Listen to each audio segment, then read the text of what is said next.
Imagine standing on the edge of a lake in the middle of a valley surrounded by mountains. The year is 1519. You have marched weeks through jungle and highland terrain, and then, rising from the water like a mirage that refuses to dissolve, you see it. A city, not a village, not a settlement. A full, breathing, engineered metropolis sitting on an island in the middle of a lake, connected to the mainland by massive stone causeways wide enough for 10 men to walk side by side. Aqueducts carry fresh water into the city, canals carry goods through its interior. The population alone, somewhere between 200,000 and 300,000 people, makes it one of the largest cities on the face of the earth. Larger than London, larger than Paris, larger than any city the men standing at the edge of that lake have ever seen. That city was Tenochtitlan, and what those Spanish soldiers were looking at was the capital of the Aztec Empire. A political and military machine that had grown from nothing in less than 2 centuries to dominate central Mexico and extract tribute from millions of people across hundreds of city-states. What matters here is not just the spectacle. What matters is the question: how does a nomadic people with no land, no permanent home, and no political leverage build something like that in under 200 years? And what caused it all to come apart in less than 2? The answer is a story about system design, about military engineering, about the calculated use of religion, alliance, and terror as tools of governance, and ultimately, about how the very systems that built the empire created the conditions for its collapse. The story begins not in Tenochtitlan, but in the desert northwest. Around 1100 CE, a group of semi-nomadic people began a southward migration from a place they called Aztlan, a mythical homeland whose exact location historians still debate. These people called themselves the Mexica. The name Aztec came later, a label applied by others, but the Mexica had an identity that carried them through generations of displacement. They believed they were the chosen people of a god named Huitzilopochtli, the hummingbird of the south, the deity of war and the sun, and that God had given them a mission. They were to wander until they found a sign. An eagle perched on a cactus holding a serpent. When they saw that sign, they would know they had found their home. This origin story is not just mythology. It functioned as political infrastructure. The belief that they were divinely appointed gave the Mexica an internal cohesion that sustained 2 centuries of wandering and subordination. They entered central Mexico not as conquerors but as refugees, settling briefly in various territories, hiring themselves out as mercenary soldiers to more established powers. They were disrespected, displaced, and in some accounts enslaved. For nearly 200 years, the Mexica existed at the margins of the political world they would one day control. What those years of subordination actually did was educate them. Working as mercenaries for established city-states like Culhuacan and Azcapotzalco, they absorbed military tactics, political customs, and the mechanics of tribute collection. They learned how power worked in central Mexico before they ever held any of it themselves. That education would matter enormously. The founding moment came in 1325. The Mexica settled on a small, uninhabited island in Lake Texcoco. According to tradition, they saw the eagle on the cactus. The island was swampy, difficult to defend conventionally, and not obviously valuable. But the Mexica made a decision that would define everything that followed. They would not simply live on the island, they would engineer it. Using a sophisticated system of floating agricultural platforms called chinampas, layers of aquatic vegetation, mud, and soil anchored to the lake bed, they expanded the island's usable surface area dramatically. They built canals, causeways, dikes, and aqueducts. The city that would become Tenochtitlan was not found. It was constructed deliberately out of water and labor, and the refusal to accept natural limits. The first ruler of Tenochtitlan was a man named Tenoch, a political and religious leader who guided the early settlement. After his death, the Mexica made a significant structural choice. They asked the powerful Culhuacan dynasty to provide them with a ruler of noble lineage. The man they received was Acamapichtli, who became the first formal Tlatoani. The word translates roughly as "he who speaks" in approximately 1375. This was not weakness, it was strategy. By linking themselves to an established noble bloodline, the Mexica gave their emerging state a layer of political legitimacy that pure military force could not have provided. Acamapishli's rule established the dynasty that would govern Tenochtitlan for over a century. His successors, Huitzilihuitl and Chimalpopoca, continue the work of consolidation, navigating the complex political environment of the basin where the dominant power was the Tepanec city of Azcapotzalco. At this stage, the Mexica were still paying tribute to Azcapotzalco.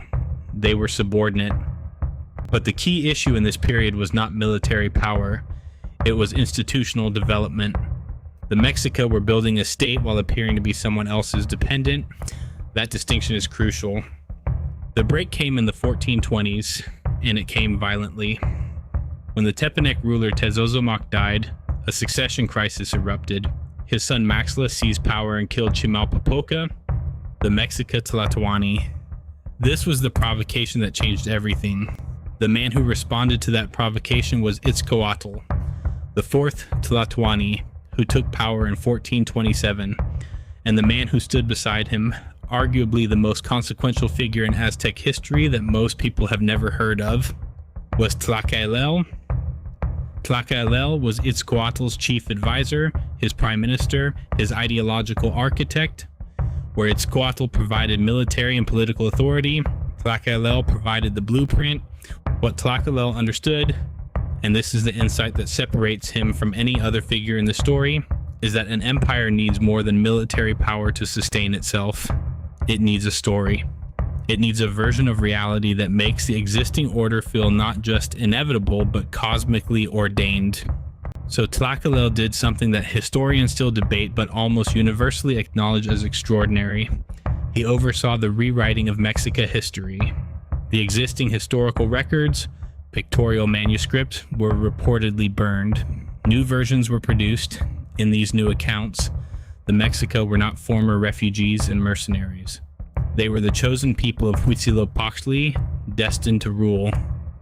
Their god required human sacrifice to sustain the sun itself. Without Mexica warriors capturing enemies for sacrifice, the sun would stop moving. The world would end. This was not just propaganda, it was an operating system for an empire. The military consequence of this ideology was the institution known as the Flower Wars, Xochiaoyotl. Rather than fighting purely to annihilate enemies, the Aztecs engaged in formalized conflicts specifically designed to capture warriors for sacrificial purposes. This served multiple functions simultaneously. It provided a constant supply of sacrificial victims.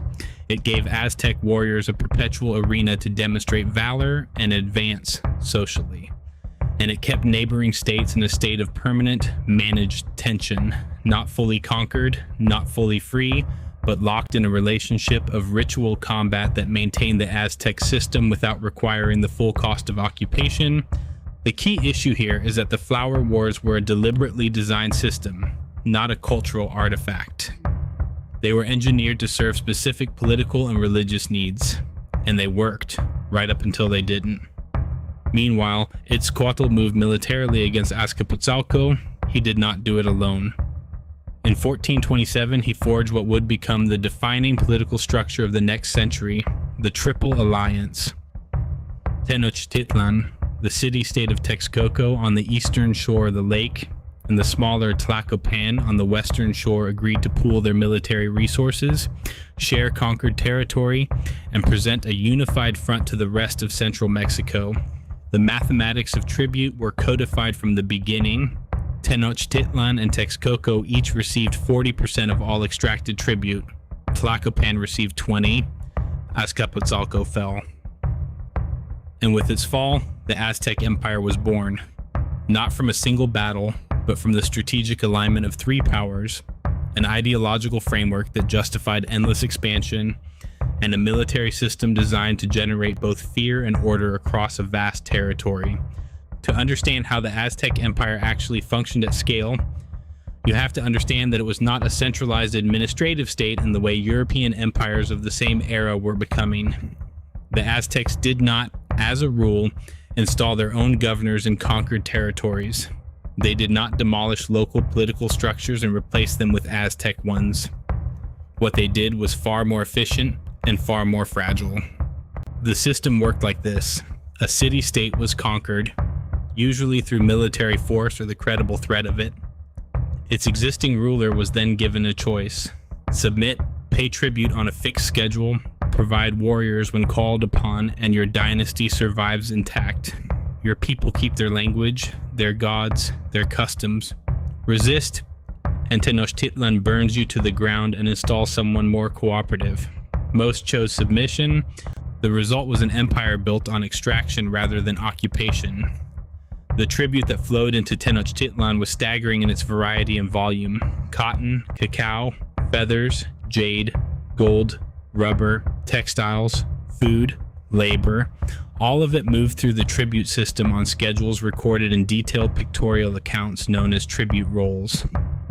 The Codex Mendoza, compiled after the conquest, documents the tribute obligations of over 400 subject communities. It reads like the balance sheet of a continental corporation, because in a real sense that's what it was. This system required enforcement, and enforcement required information.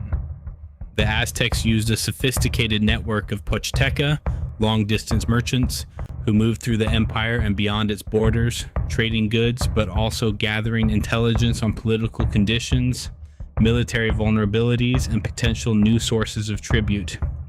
They were the empire's eyes beyond its visible frontier. The figure who presided over the empire at its height, and who more than anyone else shaped its final form, was Moctezuma I, who ruled from 1440 to 1469. Under his leadership, the empire expanded dramatically south and east, pushing into the Gulf Coast lowlands and opening access to the tropical products, cacao, rubber, tropical feathers, that the highland capital craved. He formalized the social hierarchy, establishing a rigid distinction between the Pipiltin, the nobility, and the Matahualtin, the commoners. He built the original Templo Mayor in Tenochtitlan, the great double pyramid at the center of the city, dedicated jointly to Huitzilopochtli and the rain god Tlaloc, war and agriculture, the twin engines of Aztec civilization. The ruler of Texcoco during much of this period was Nezahualcoyotl, one of the most remarkable political figures of pre-Columbian Mesoamerica. A poet, architect, and lawgiver, Nezahualcoyotl designed the Great Dike of Tenochtitlan to control flooding in Lake Texcoco, codified one of the most sophisticated legal systems in the pre-contact Americas, and reportedly held private doubts about the polytheist religion practiced publicly around him, possibly worshipping a single unnamed creator deity. His alliance with Tenochtitlan gave the Triple Alliance intellectual and architectural depth. His city, Texcoco, was the cultural capital of the region, a center of poetry, philosophy, and historical record-keeping.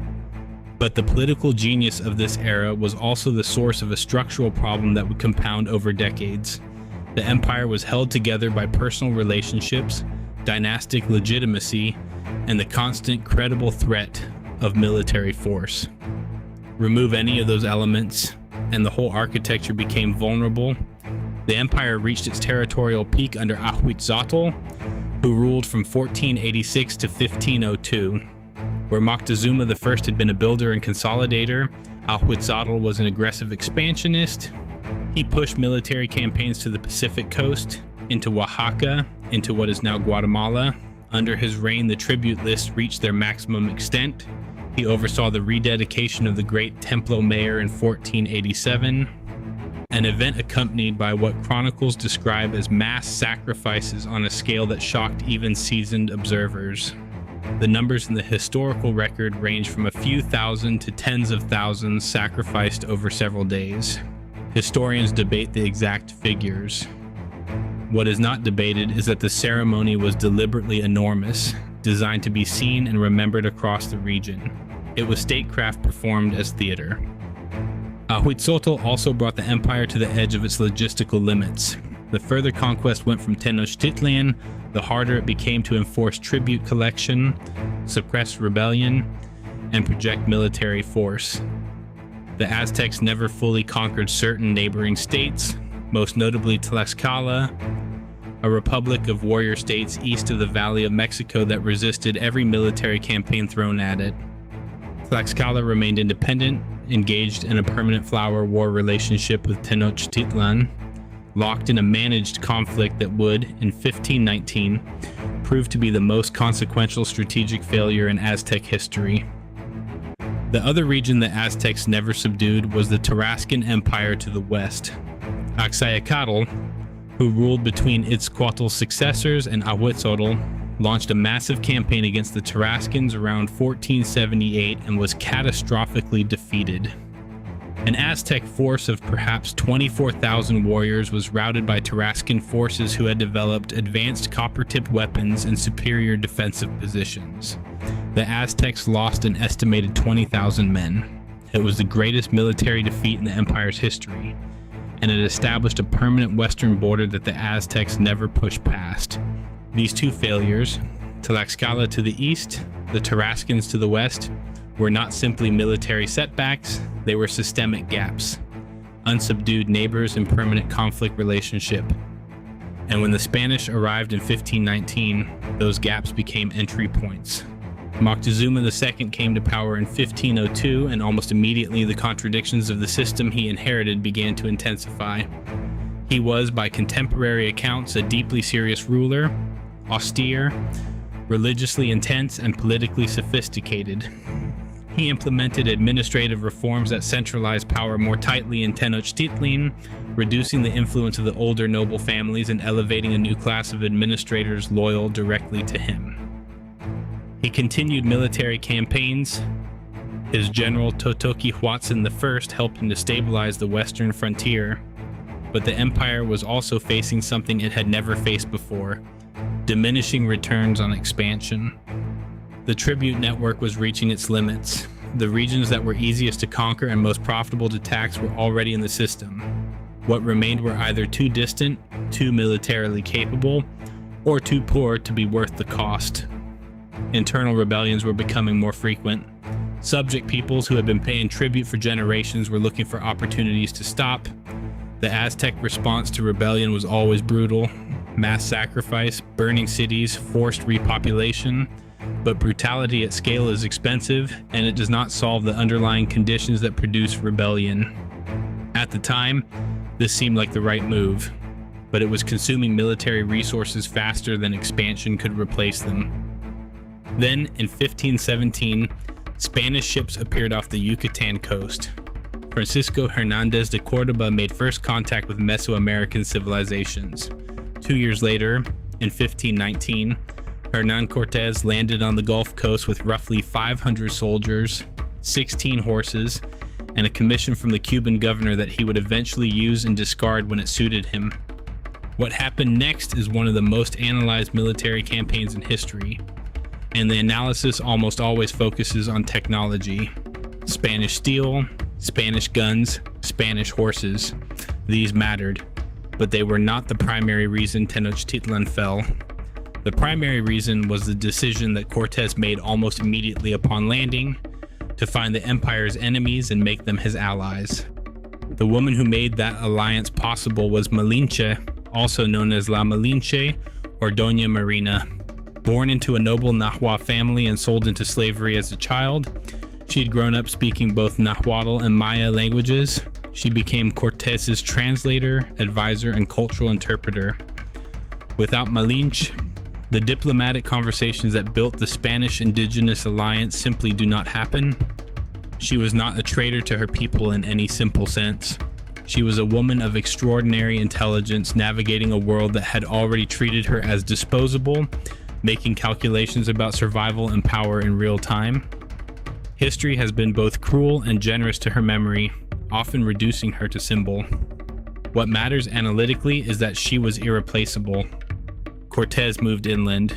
He reached Tlaxcala, that unconquered republic the Aztecs had never been able to subdue, and after initial fighting, convinced them to join him. The Tlaxcalans had spent generations being raided for sacrifice victims by Tenochtitlan. They did not need much convincing. This alliance gave Cortez not 500 soldiers, but eventually tens of thousands of experienced indigenous warriors who knew the terrain, the politics, and the weaknesses of the Aztec system from the inside. Moctezuma II received Cortez and Tenochtitlan in November 1519. The famous meeting on the causeway, two rulers from different worlds, each calculating the other, is one of the most discussed moments in the entire history of the Americas. What Moctezuma actually believed about Cortez is genuinely uncertain. The idea that he thought Cortez was the returning god Quetzalcoatl is almost certainly a post-conquest Spanish narrative overlay. What is more likely is that Moctezuma was buying time, gathering information, and trying to contain a situation he did not yet fully understand. He allowed the Spanish into Tenochtitlan because expelling them by force risked a battle in his own capital with unknown consequences. It seemed, at the time, like the cautious move. It was catastrophic. The Spanish, seeing the wealth of the city, took Moctezuma hostage within weeks. The emperor, who had presided over the most powerful state in Mesoamerica, was now a prisoner in his own palace, issuing orders on behalf of the men holding him captive. The breaking point came in May 1520. While Cortez was away dealing with a rival Spanish force on the coast, his deputy Pedro de Alvarado ordered the massacre of unarmed Aztec nobles gathered for the festival of Toxcatl. The exact motivation remains debated. What is certain is the effect. The city erupted. Moctezuma II died in the chaos, killed either by his own people who saw him as a collaborator, or by the Spanish who no longer needed him. The accounts conflict. What does not conflict is the result. On the night of June 30th to July 1st, 1520, La Noche Triste, the Night of Sorrows, the Spanish were driven from the city in a running battle across the causeways. Hundreds of Spanish soldiers drowned, weighed down by looted gold they refused to leave behind.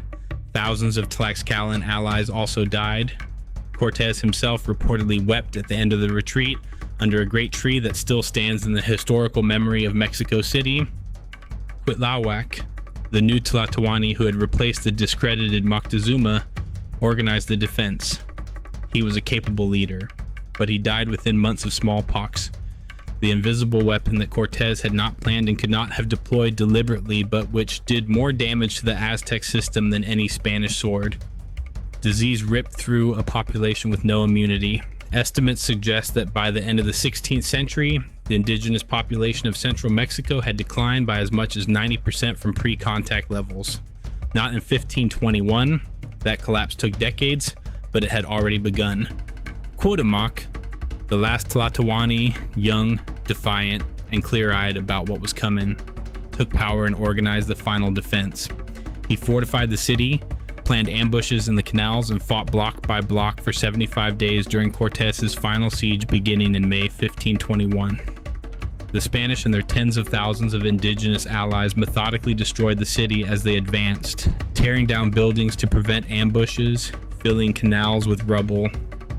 Tenochtitlan, the city built from water, was dismantled stone by stone. On August 13th, 1521, the city fell. Cuauhtémoc was captured while trying to escape by canoe. He reportedly told Cortez, "I have done everything in my power to defend myself and my people, and I can do no more. I am brought here as a prisoner. Take the dagger you have and kill me with it quickly." He was not killed quickly.